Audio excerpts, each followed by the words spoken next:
All right, welcome, Business Freedom Podcast listeners. You all are in for a treat. We are honored to be able to spend a little bit of time with Dan Beer today out of the left coast, as I call it here, from the right coast, the East Coast. And just super cool guy that has built an amazing business. He has gone from all-in production, top agent, to running an empire and just building something amazing. So, Dan, I got to ask you before we get into it too far, are you prepared to share the good, the bad, and the ugly about your business growth journey? Yes, sir, I do. Awesome. Yeah. I like it. I do. He's like, he's swearing on a That's Bible. how it felt. Dan, why don't you tee it up with a little bit of your background, like a quick overview of how you got into real estate, what the family situation looks like. Kind of let the listeners into your world a little bit. Yeah, and even before I do that, I just want to quickly say, because this is just a treat for me. I do various things like this, but this one is really just special to me in that it's you.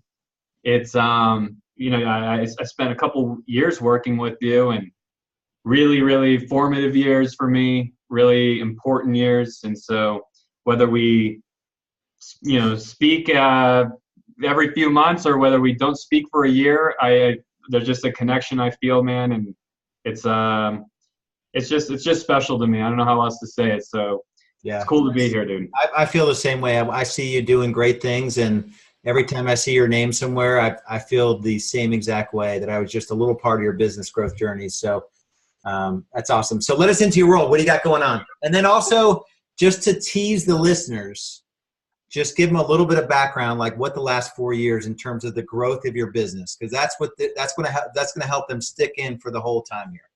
Yeah. So here's our trajectory. We went from, and I'm already going to start at a relatively high level, but what we've been able to do is go from 40 million to 62, went from 62 million to 102 million to 151. Then we ran into some bumps. We were growing at a very fast pace, and then we ran into some bumps where we only grew from 151 to 161. And if you're listening to that, that might sound like, rich guy problems, but the point being is we only added a very small amount of growth that year, okay? And that was an issue.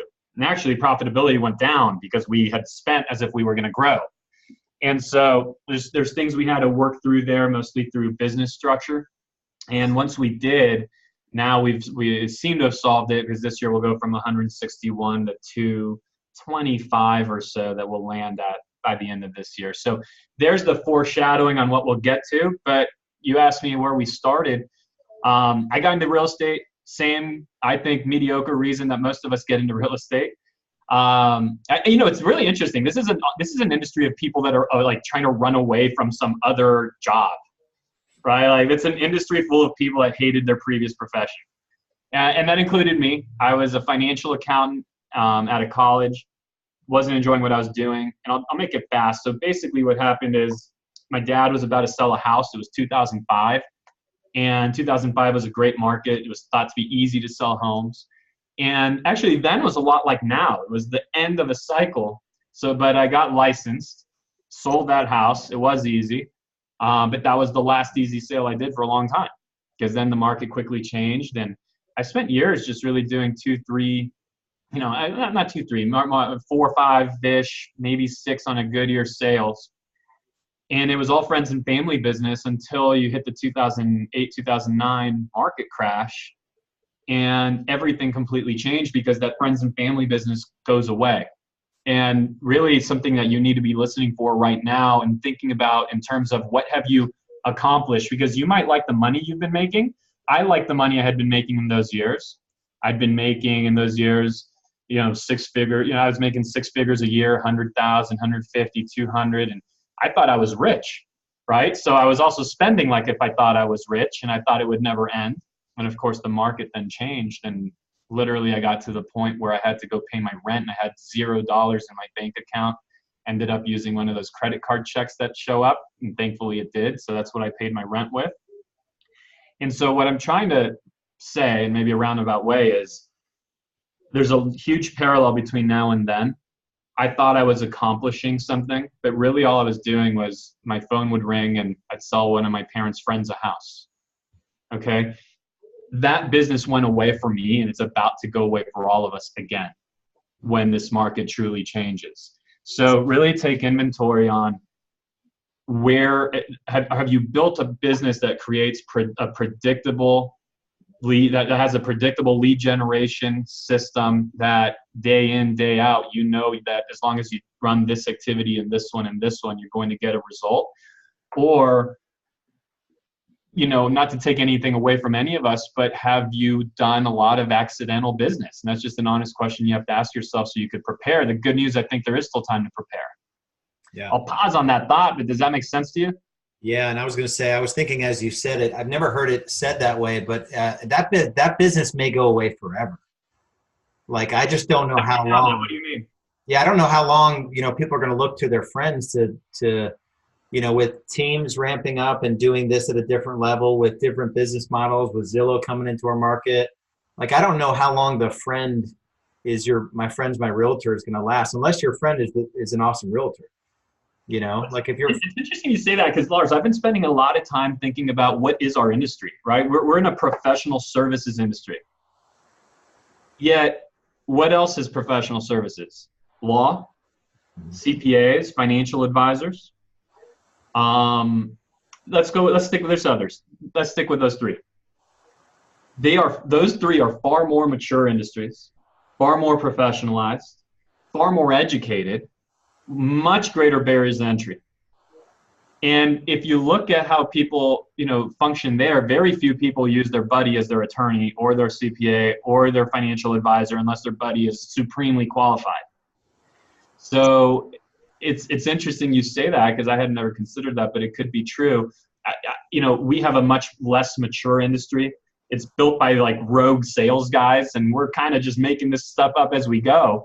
And that's why I'm looking outside the industry for how should we be building our business structure and bringing our best and, you know, highest producers along with us. How do those industries behave? Like what have they structured? Yeah. And it could be we're headed right where you said. I think that's a reasonable prophecy. Yeah. Yeah. If you're not, I say if you're not building a legit real estate team or business, you'll be working for one. And it's okay, you know, in the future to work for a real estate team or build one, you know. So I think just the days of, you know, selling 5 or 6 homes, I just think they're going to go away, which they need to. You know, 50% of agents in most markets sell 1 home or less. And I know in San Diego, it's like, like 1 listing for every 5 or 6 agents now, or even worse, right? It's like 23,000 agents. Right now, our inventory is well up. So it's about 8,500 homes on the market. Yeah. Just a few months back, it was only 4,000 homes on the market. So our inventory has doubled quickly. Yeah. But still, it's very competitive. Very competitive. 3.7 homes on average, an agent here. Yeah. So let's go back to when let's kind of deconstruct your phases of growth a little bit. You know, so go back to when it was like you new to the industry, figuring it all out, getting, you know, going from just a few sales, 100, 150,000 to kind of those first few hires, what you did good, what you did bad, the lessons. And then we'll talk about the phase after that. And I think there's probably 3 or 4 phases, but go back to where most agents, 85% of agents don't have an assistant. Yeah. You know, so go back to where it was just you making that decision to start something, build through leverage, people, technology, all that. So I'm going to jump in, and I'm going to also give you, everybody right now, just take the opportunity before I forget, to do something tangible that you can put into practice right now. You could literally, as soon as this podcast is done, pull out a sheet of paper and do this. Is actually, you taught me this, Lars. I got together with you in Charlotte, and we spent, I don't remember if it was 15 minutes or 20 minutes or whatever it was, just jotting down everything we do. Every activity, everything. I put homes in the MLS. We get them photographed. I have to talk to sellers. I have to talk to buyers. I go on presentations. Everything, from the big stuff to the little stuff. Like I send proofs to the graphics person for the brochure. Everything on paper. And you had, and by the way, this is is pre having anything really built out. And you had a circle. We circled, what are the 2 or 3 or 4 if you're a super powered person, right? Many of us don't have more than that. The 2, 3, 4 things that you're really just genuinely awesome at, like really way better than somebody else. And putting something in the MLS isn't one of them. You might be really good at it, but I guarantee, like, that's kind of like being pregnant, right? Like, it's either in the MLS or it's not. Like, you're not doing it better than everybody else. So you had to circle that, and then that's eventually where you want to be spending all your time on. And really what you helped me do there, everything I didn't circle, that became the job description for somebody I was going to hire. So let's get to the first hire I made. I did something really well. I made the hire. Okay. I made the hire. I took action. I did it. I didn't necessarily even know how I would pay them. I made the hire. That's what I did really well. What I didn't do so well is agents will tend to try and hire people based on, even operations people, staff, that you're going to try to hire people based on commissions. You're going to want to bonus them and pay them as little a salary as you possibly can. And there's a few issues with that. That person, based on the comp structure I had built for her, there's a reason she doesn't work here anymore. She couldn't work here anymore. Because she was getting a percentage of sale, eventually that's a system that runs its life, because today she'd be getting paid more than like $500,000. It wouldn't have made any sense to have her here at the company still. So that's one issue that I would really encourage you all to try and make it as salary heavy as possible. Now, I understand that you'll still likely bonus them. What I did wrong also is I bonused her based on, I sold something, here's a check. That's wrong. What we need to do is align, in my opinion, respectfully. We need to have compensation in alignment with what we want these people to accomplish. Okay, was she responsible for me selling homes? No, at least not directly. What could she directly impact? How could she directly make my business better? So what we've shifted to today with our operations staff, which I consider our transaction managers and listing managers, that department, is they're now bonused, but they're bonused based on the satisfaction the client experiences in the deal. And we measure it using NPS, Net Promoter Score.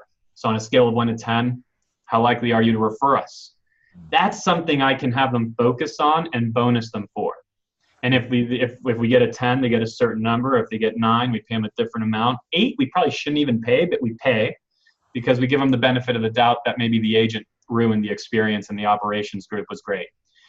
But that's an example of going from having comp out of alignment with what you expect to putting it back in alignment. Well, we're not even at ISAs, but that's another area where I think people really misalign payment structure with the behavior we want. And I could go there whenever you're ready for it, Lars. Well, how'd you make the transition? When you brought on that first hire, how'd you make the transition from getting out of all of those things to getting them all off of your plate? Was it, I know back for me, it was, I honestly, I just detached from the contract to close. Like, I just didn't care. Like, if I got them under contract, Tia was going to do her best. And if they didn't close, so be it. Because I was just killing new business and working on marketing and systems and all that. How did you go about, just getting those tasks off your plate? Did they kind of shadow you? What did it look like? As far as all the tasks, probably not expertly, right? If I really had video of it, I'd probably have a lot that I would say, wow, I could have done that better. But again, I'll just loop back to take action. At least I did hire the person, and when, that made an impact on its own. But you're right.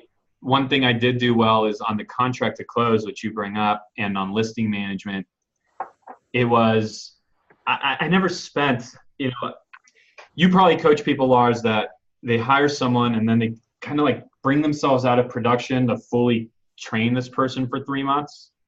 And their business might suffer. At least I talk to agents that go through that. And I never did that. I was just like, hey, cool, here we have a new escrow. Like, get it open. She could either figure out how to open it or she could ask me. I'm not saying this is great training. You're asking me about my first hire.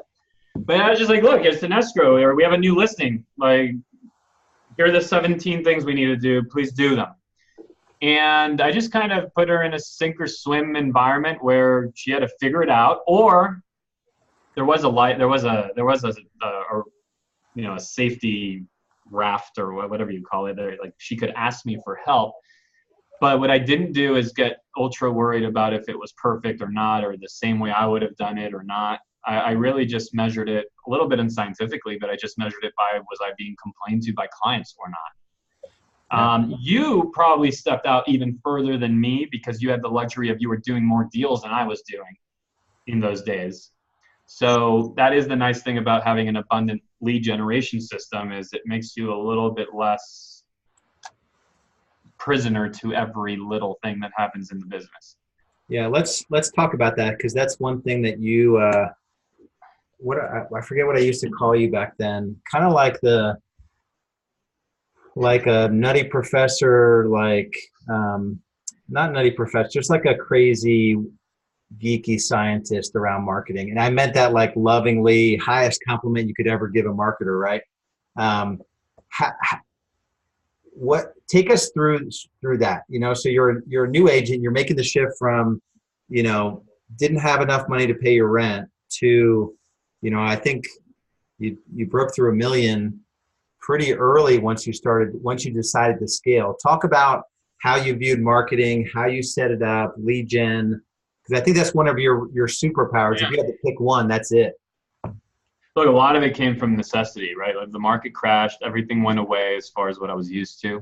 And it was either you had to leave the industry or you had to create something that was systematized and predictable. And here's the advice. Okay, for me, it was internet.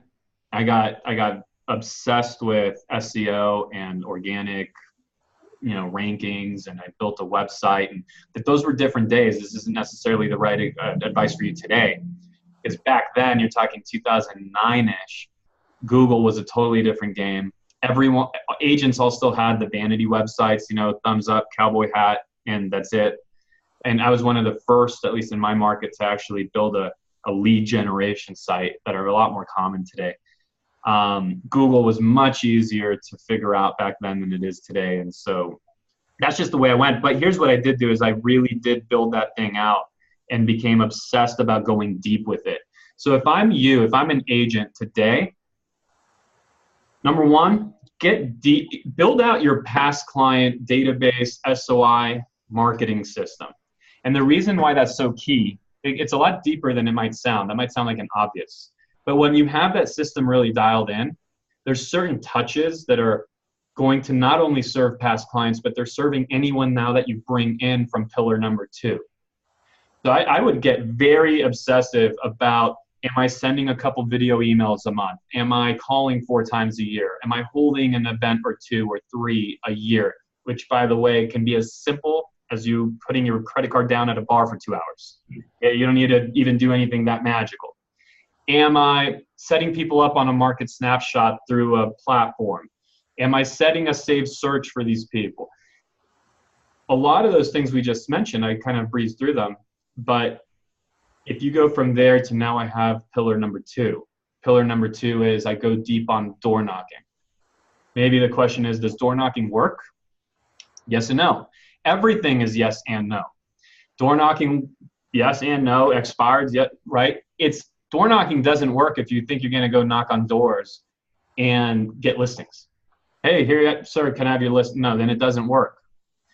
Door knocking works amazingly well if you understand you're actually there to gather information, bring it back into your CRM, communicate with them over time. Are you going to stumble into a listing or 2 if you do it long enough? Absolutely. You'll get some on the spot. Those are nice bonuses. But it works when not only are you getting you're meeting them, you're getting their email address, you're setting them up on a market snapshot, you're sending them a couple video emails every month, you're taking the emails and maybe loading them into a custom audience, you're hitting them on Facebook, you're sending them a handwritten note. And you don't need to get overwhelmed right now. What I'm trying to say is, it works if you go deep. It works if you build an entire system around door knocking. replace door knocking with open house, expired, or anything else. And that's what works, and that's what doesn't work, is when you think you're going to send a couple postcards out to a neighborhood and get some listings. Farming doesn't work. When you go deep with the farm, then it works really nicely. Yeah, and there's so much wisdom in there. I mean, agents, I think it's just human nature. Right now everything is, swipe right, swipe left, and you've got a wife or whatever. I don't think it's that easy. Farming is a good example, which you do at a high level.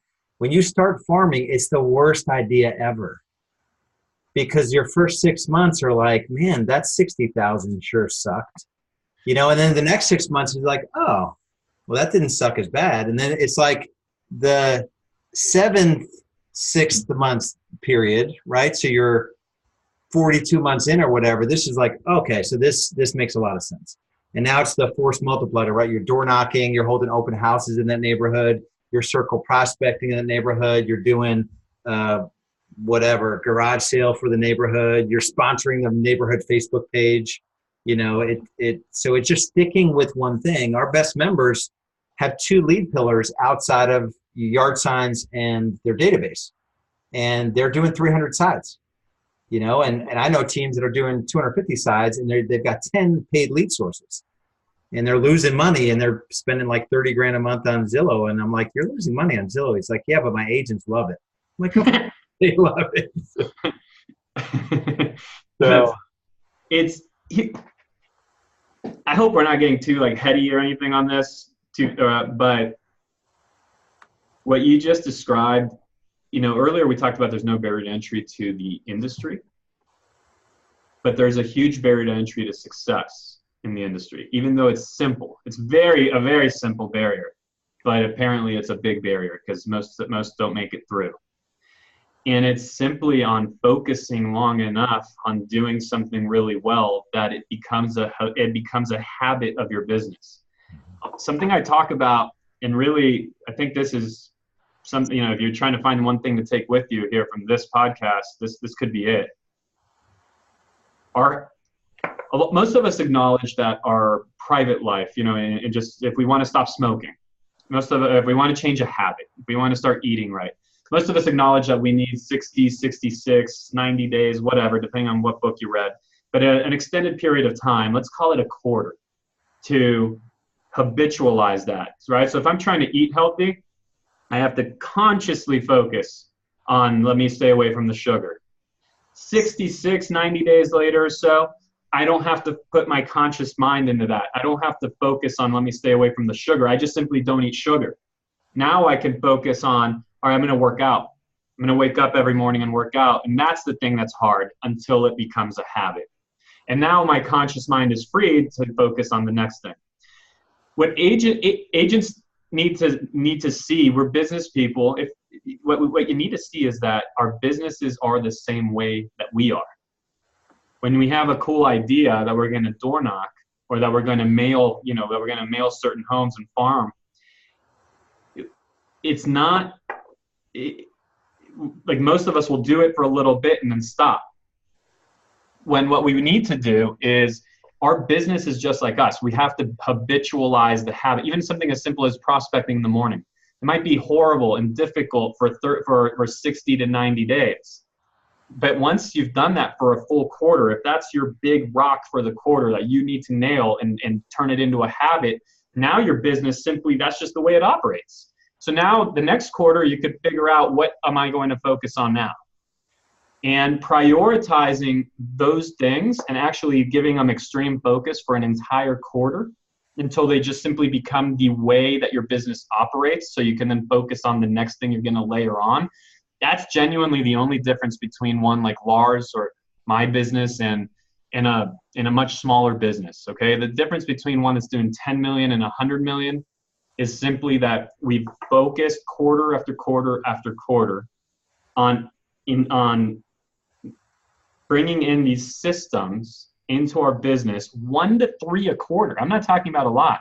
1 to 3 things that will make an impact on a permanent basis for your business, install them, and then the next quarter again, and the next quarter again. After 2 or 3 quarters, it's not that magical. After 4 years, 12 quarters, 3 things a quarter, and eventually you have other key people in your business also doing the same thing. Now you're talking about 40, 50, 60 high-level systems that are operating the business. That is why a business sometimes looks overwhelming. How do you do that? You just do it by doing 2 or 3 significant things this quarter. Yeah, and it's just I opened up an app on my phone. It's called Streaks.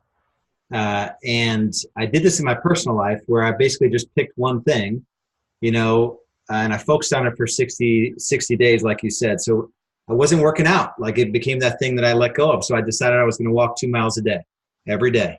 I wasn't meditating. And I've been saying I want to meditate forever. So that's the next one I stacked. And I stacked journaling, then water, whole foods, and then reading the Bible. So I have 6 habits that I basically just check them off if I'm doing them every day. And same thing in business. It's even if it's one system. So if you look 3 years out and you've never built a system in your business, and it's one system a quarter for each of the next 12 quarters, you've got 12 systems running at a high level that you didn't have 3 years ago. And you can scale a business on 12 foundational systems. This could be something simple. I mean, this could be the form that you hand buyers when they come in for a consultation, where you capture their name, email, address, phone, etc. But you also capture their, do they have children? What's their favorite pizza? What's their favorite sports team? Whatever, 3 or 4 or 5, 6, 7 things about who they are. What's their birth date? And now that form is information you bring into your CRM so that you can start building a database that actually has data. That simple practice of, let's get this form together. Let's tweak the form. Let's see what works with the form, what doesn't. Let's improve it. Great. Let's make a practice of using it every time someone comes to the office and bringing it into the CRM. That little thing right there just provided you with data you're going to build future systems off of. It's do that, 2 or 3 things like that a quarter for the next 5 years. Yep. You might be surprised what it ends up looking like. Let's transition into something I don't think is spoken enough about in business, but I think especially real estate. Some of the tougher times, where it wasn't so much fun. You considered giving up. You were working 8 days a week, 25 hours a day. What are some of those failure points, and what were the lessons you learned? The first thing, when you said that, the first thing that comes to mind for me is I swear it seems like, if I was to think back and guess, gosh, man, it feels like at least every 8 weeks, roughly, there would be a day where about 11 a.m., I just couldn't have any more. And I would literally go home and just lay on my sofa in fetal position and just lay there for the rest of the day. Like, it seemed to happen about once every 8 weeks or so. That comes to mind immediately when you brought that up. What's the question though, Lars? Like, how'd you get through those points? What did you focus on? How'd you get back up, and what lessons did you learn? Well, first thing is that if you're experiencing something like what I did, I think a lot of us and most of us do at some point, especially if we're pushing hard enough. The real lesson is just to figure out how to take that push and just make it smarter push. I mean, really the only thing that we are doing, the real game, the real game, and what I learned. There's a book you recommended to me too, made a big impact, Lars. No BS Time Management for Entrepreneurs, Dan Kennedy. The real game is, when you boil it down, is there's X amount of hours in the day, and we're always just trying to trade hours for more, like what we're doing with our hours for more expensive hours. So anyway, we're just trying to level up. Okay, I'm doing $40 work. Let me do $80 work. Let me do $120 work. And it's a concept that we all understand. We all understand it conceptually, that you can't make $100 an hour if you're doing $15 an hour work.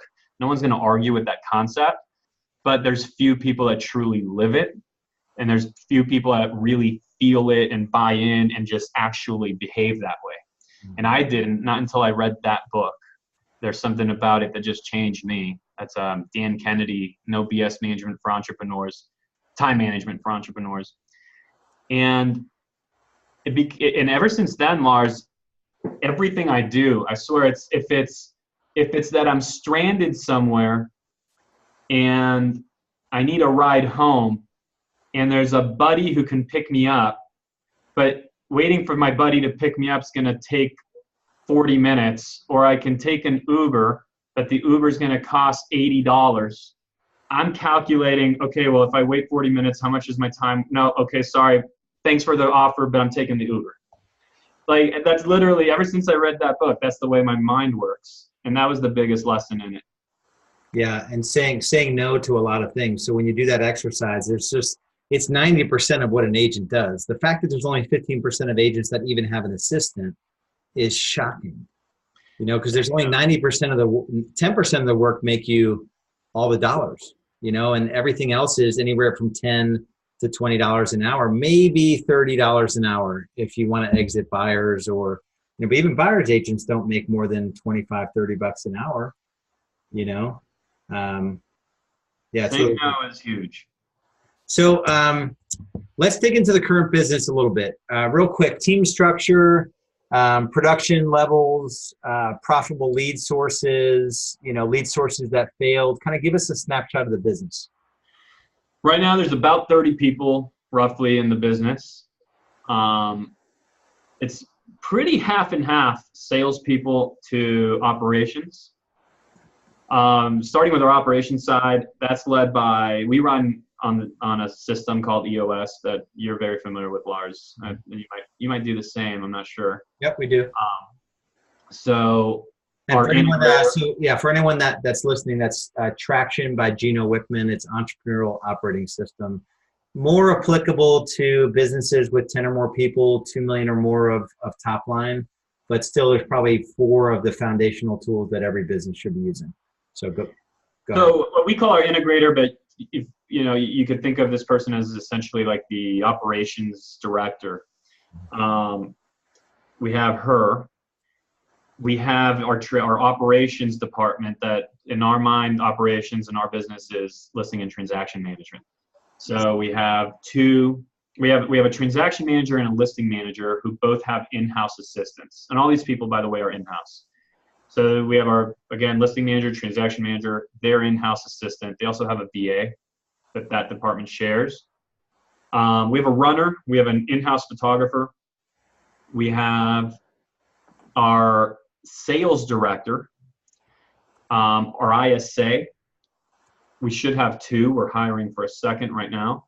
Our ISA, this is a whole, I won't go down this, rabbit trail or anything, but our ISA, just to be clear, is inbound and lead nurture. This isn't someone calling expireds all day. We spend a lot of money marketing. So to us, the best investment's not to rely on agents who are running around to do the long-term follow-up, but rather to have someone whose job it is to do the long-term follow-up, who's an employee of the company, W-2. So we have our ISA. We should have 2. And I believe that's and our executive assistant, Mary. So that's our operations team. We did just hire actually another person, our sales manager, because our sales director really needs to get into more high-level strategy, and we need someone that's in there with the agents whose entire job is just to develop agents and care about them, love them, listen to their calls, help them on conversations, help them through issues. So we have a sales manager starting on the 25th. On the agent side, we used to run very strict, you're a listing agent, you're a buyer agent. We no longer do that.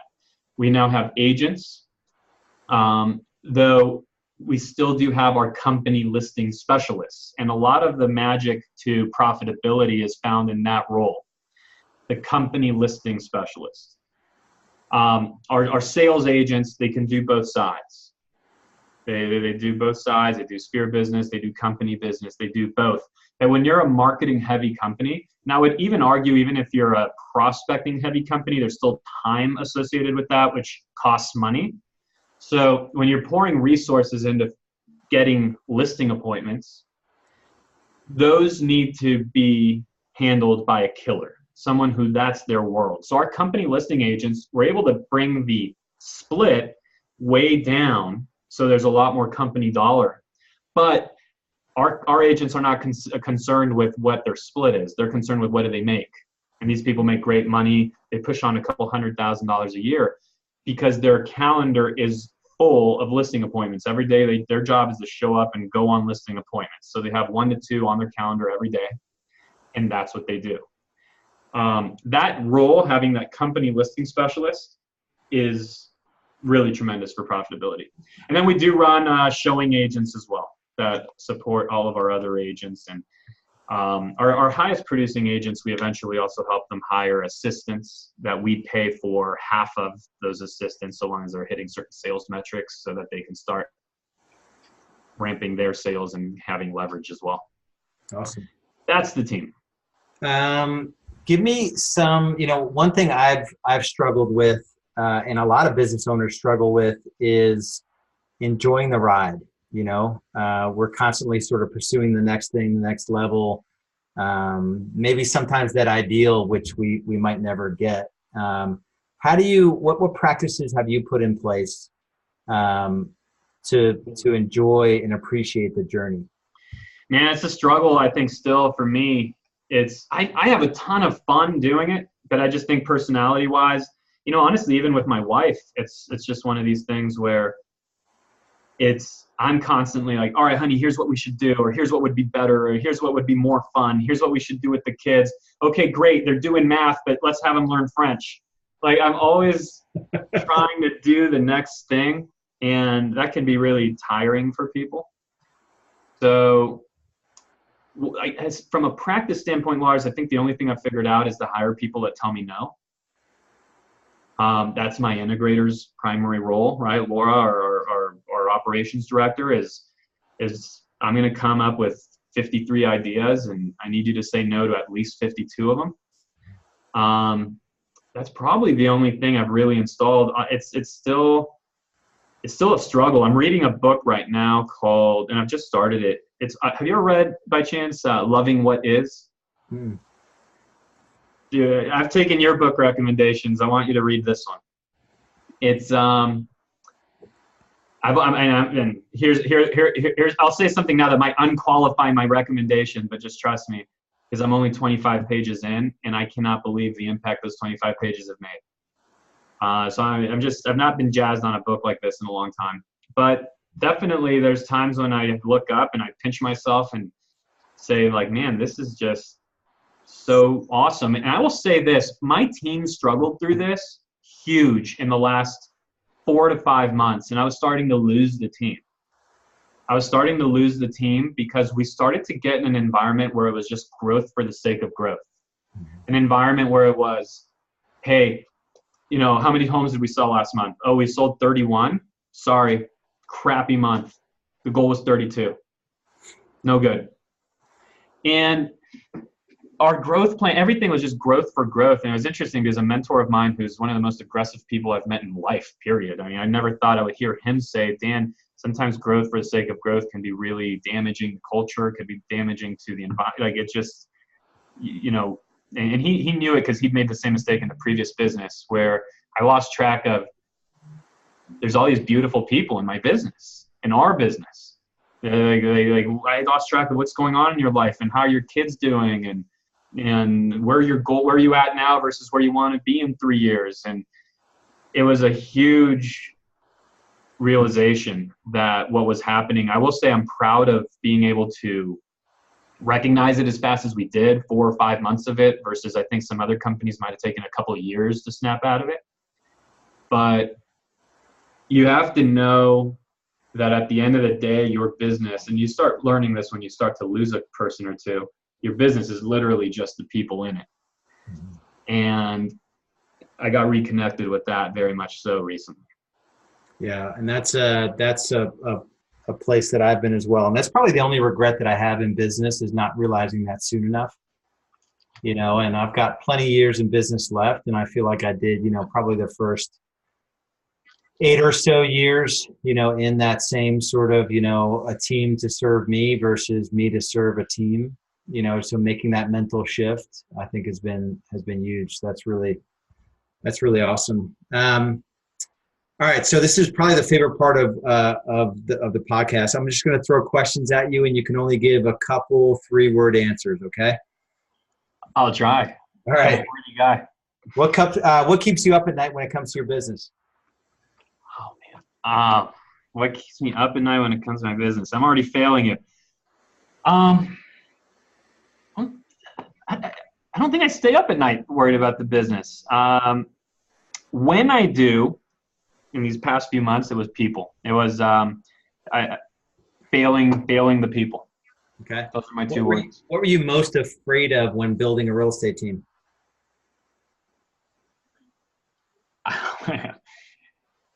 Could I do it? I mean, you're limiting me to 2-3 words. Yeah, could I? I didn't know. I didn't know. Awesome. How about a personal daily or weekly habit that you believe contributes to your success?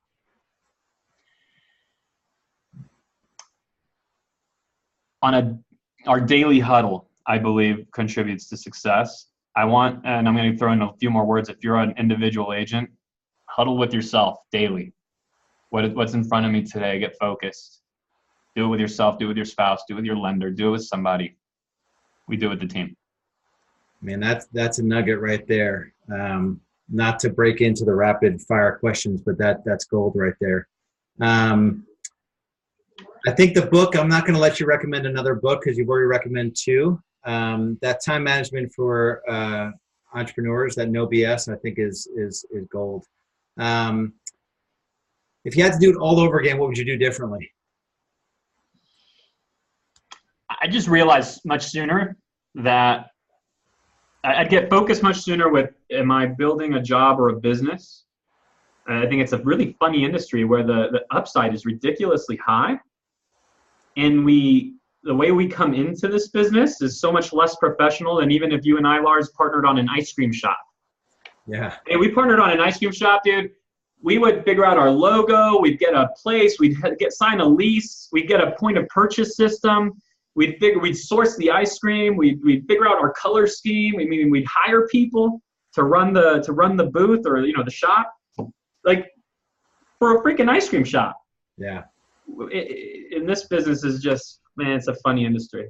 Yeah, it's awesome. All right, so last thought here. So as we're wrapping up, a lot of agents struggle in this industry, and there's honestly just too many agents in the industry for the amount of business that we have right now. But what words of encouragement can you give someone who's really willing to get after it? They're willing to do what it takes to succeed. What words of encouragement would you give them? Quote that stands out for me, always made a big impact, is change before you have to. And that's a Jack Welch quote. Change before you have to.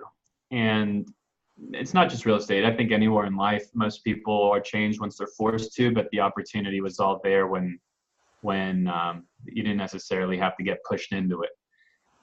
Change before you have to has been something I tell myself consistently. I always ask myself, what if I'm wrong? That's something I'm consistently asking myself. What if I'm wrong? That's what will open your mind into a learning state. It will make you open-minded about having, just considering a different perspective. And that's critical. Otherwise, literally, change would be impossible. And I hope I don't have to convince anybody listening that change is critical to staying relevant.